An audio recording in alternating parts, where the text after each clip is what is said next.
Installez-vous confortablement et laissez-moi vous raconter la légende de l'homme derrière le roc.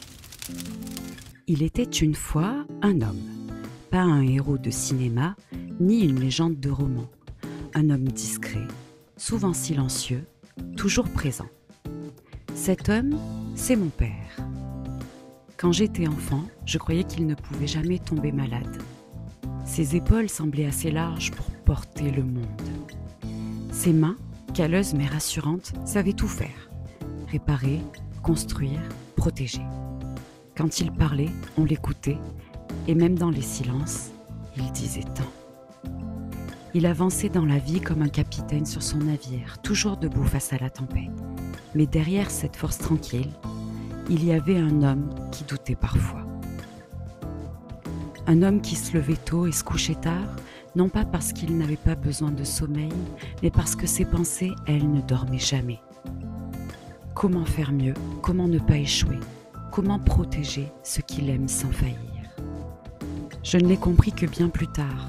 Je croyais que la force, c'était ne jamais plier.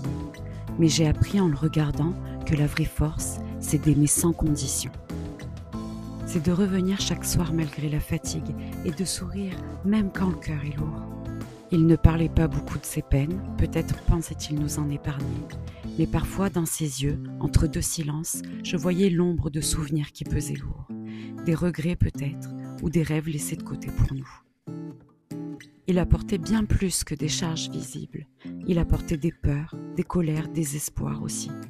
Et dans ce combat silencieux qu'il a mené chaque jour, il a été plus qu'un père, il a été un pilier. Je me souviens d'un jour, j'étais tombée blessée, honteuse. Il m'a tendu la main, pas pour me relever à ma place, mais pour me dire « Relève-toi, je suis là ». C'était ça, sa manière d'aimer.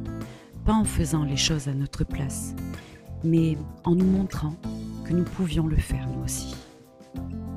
Aujourd'hui encore, même s'il vieillit, il reste ce roc, mais un roc qui accepte ses fissures. Et c'est dans ses failles que je le trouve encore plus grand, car il m'a appris qu'un homme peut être fort et fragile, fier et inquiet, inébranlable et parfois perdu. Alors en ce jour qui t'est dédié, je veux te dire merci. Merci pour les sacrifices que tu n'as jamais évoqués. Merci pour les sourires que tu as offerts malgré les tempêtes intérieures. Merci d'avoir été cet homme que j'admire tant. Papa, tu n'es pas parfait, mais dans ton imperfection, tu es devenu mon exemple. J'espère avoir ne serait-ce qu'une étincelle de ta force et la sagesse de reconnaître mes failles comme tu as su le faire. Bonne fête, papa.